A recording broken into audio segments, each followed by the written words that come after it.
President Biden unveils the Democrats' next big spending plan after the virus relief package, the infrastructure package. But the price tag, numbering in the trillions, is sparking controversy on Capitol Hill. Many are voicing concerns about the tax hike and potential effects on the economy. You're going to hear more details. Transportation Secretary Pete Buttigieg walks back taxing by the mile. He now says that a mileage tax is not part of the infrastructure plan. And a top border official says he expects over 1 million migrants will arrive at the U.S.-Mexico border this year.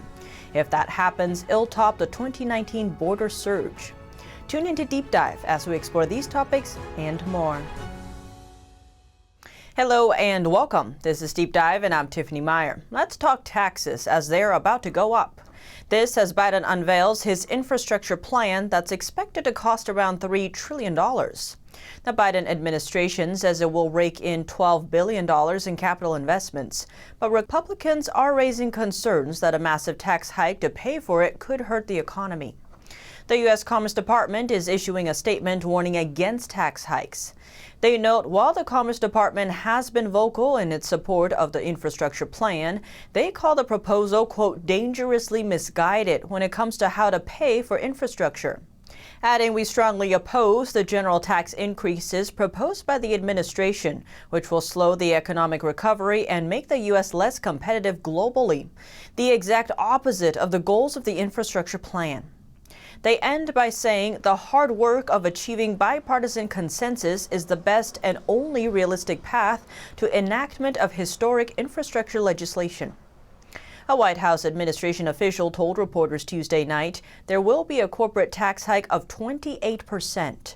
Republicans had slashed the tax rate from 35% to 21% as part of the 2017 tax law. The new 28% tax hike, plus bringing manufacturing home, will fund the infrastructure plan over a 15-year period. So far, Biden is sparing the wealthier Americans. A White House official told reporters the plan would not include increases in the top marginal tax rate or to the capital gains tax. Aside from corporate tax hikes, multinational corporations will also be hit. The administration aims to raise the global minimum tax to 21% in any country. That's to discourage companies from offshoring. According to the White House fact sheet, right now the tax code rewards U.S. multinational corporations that shift profits and jobs overseas with a tax exemption for the first 10% return on foreign assets, and the rest is taxed at half the domestic tax rate. Republicans are already raising alarms at the proposed tax hikes, saying it will hurt the economy. Representative Ralph Norman says to raise the corporate tax from 21 to 28%, to raise the capital gains tax doubling it, you can't tax your way into prosperity, and you can't tax American people. They'll just shut down. Some moderate Democrats say their states have also struggled with higher taxes. Representative Josh Gottheimer says taxes should be cut, not raised, adding that higher taxes are stifling economic growth for our region and decreasing property values, which are already falling. And Representative Scott Peters of California says he is more comfortable with a smaller hike, suggesting a 25% corporate tax is better than Biden's proposed 28%. West Virginia Senator Joe Manchin suggests he won't support the 28% tax either. And the Tax Foundation issued a report recently saying the tax hike would wipe out 159,000 jobs, depress wages by 0.7%, and reduce long-run economic output by 0.8%. So what is under this infrastructure plan? As the name might suggest, the infrastructure plan aims to fix roads and bridges, but it goes beyond that.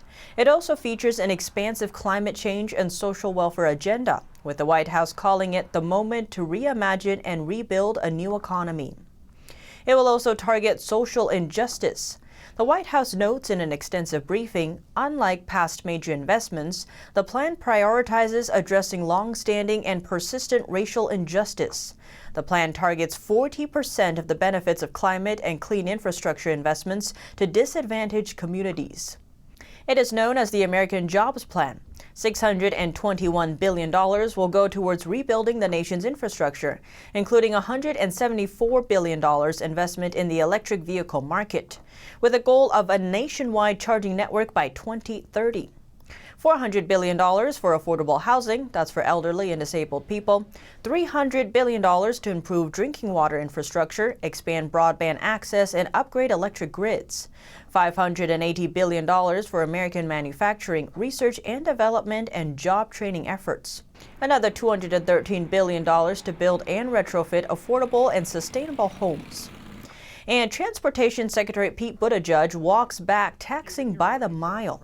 He suggested last week a mileage tax showed a lot of promise to help pay for an infrastructure plan. It would tax people based on how many miles they drive and would be seen as an alternative to raising gas tax. He said at the time, the idea that part of how we pay for roads is you pay based on how much you drive.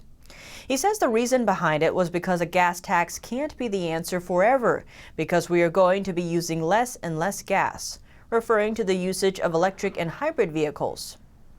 But he got massive pushback on social media for the idea. Critics say a mileage tax would impact low-income earners too much. Buttigieg now says he wants to find a way to fund the upcoming infrastructure plan that doesn't burden the middle class. Other funding possibilities include a new set of bonds, a carbon tax, and an increase of the gas tax. While lawmakers on both sides of the aisle have long pushed for America's crumbling infrastructure to be revitalized, they are still divided over Biden's proposed infrastructure package.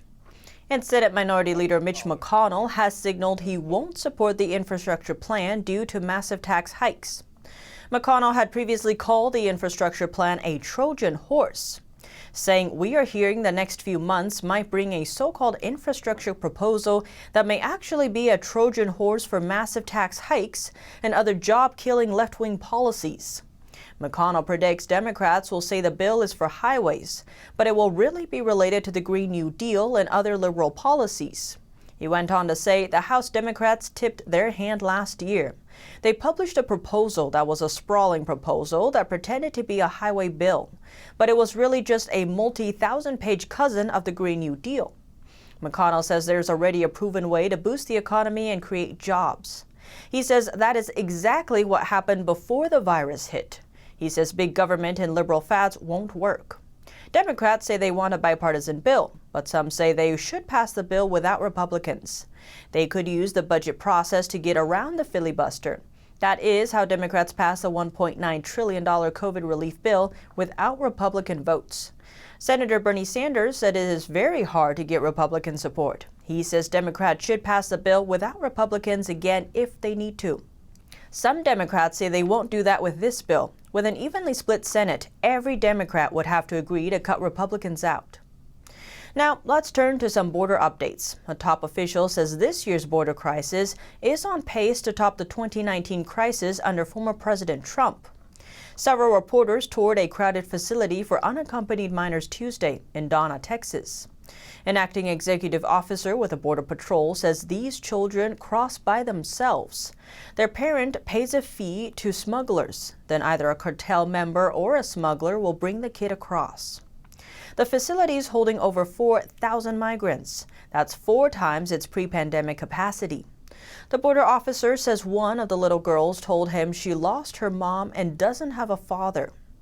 And former Border Patrol Commissioner Mark Morgan says Border Patrol caught over 150,000 illegal border crossers in March. A further 30,000 evaded capture. Comparing that to 2019, May saw the highest number with 144,000 apprehensions. Morgan said during a press conference, the border is wide open. It's not secure. Drugs are pouring in and criminal aliens are pouring in right now. He also says the recent rise in numbers is more than a seasonal surge. He blames the current administration, saying they created this crisis and they are trying to spin and blame everybody but themselves. Adding the only thing that's really been put out there that's honest is that we are going to see numbers that we haven't seen in over 20 years. Homeland Security says they are working to quickly move children out of the packed border facilities. And Vice President Kamala Harris spoke to Guatemala's president by phone Tuesday. The White House said they agreed to work together to address the root causes of migration. It also says Harris thanked him for his efforts to secure his border. This comes as several hundred Hondurans set off for Guatemala on their way to the U.S. It's the second large caravan to set out from Honduras this year. And among those who have crossed over, a large number are unaccompanied minors. Now, many of them have tested positive for the virus. The San Diego Convention Center can hold nearly 1,500 minors, and it's currently sheltering migrants. Bonnie Preston from the Health and Human Services told NBC7 that at least 69 minors tested positive, all asymptomatic. Preston says there are now over 700 girls sheltering at the center. Around 250 more expect to arrive every other day until capacity is reached. San Diego's mayor says the center is only taking in girls aged 13 to 17 and provides food and services. Critics say the Biden administration is causing the border crisis. They say this is because Biden reversed effective policies set by Trump and that the U.S.'s shifted stance is mixed messaging. Currently, migrants seeking asylum can stay in the U.S. Representative Juan Vargas says it is legal. The girls currently staying in the convention center arrived in the U.S. as part of the massive influx at the border. A county supervisor confirmed to News 8 that among the positive cases of the virus, none of the kids required hospitalization. And the White House is defending sending San Diego's public school teachers to teach unaccompanied migrant kids in person. This comes while American students in the California city still entirely rely on remote learning. White House Press Secretary Jen Psaki emphasized that the teachers are volunteering while on spring break. She also said the San Diego School District is set to offer a combination of in-person and remote learning starting from April 12th. According to a Fox News report, teachers had been offered an opportunity to teach in-person unaccompanied minors who are being held at the San Diego Convention Center. The spokesperson didn't say if the teachers would be paid for their teaching. The spokesperson added, all children in California, regardless of immigration status, have a constitutional right to education. We also have a moral obligation to ensure a bright future for our children. Now, there's been mixed responses. San Diego County Supervisor Jim Desmond told Fox News, it is great that there's in-person learning for those unaccompanied minors from Central America. But I wish every child in San Diego County was allowed the same opportunity for in-person teaching. Once schools do reopen, the number of days students have in-person learning depends on the number of students. That's according to the agreement between the school district and the union leaders. Under the agreement, if all families choose to return to classrooms, they may be offered 2 days a week of in-person classes for each student. While a school where only half of the families choose to return may be offered 4 days a week of in-person classes. But what do you think? Let me know below. Thanks for tuning in to Deep Dive. I'm Tiffany Meier, and see you soon.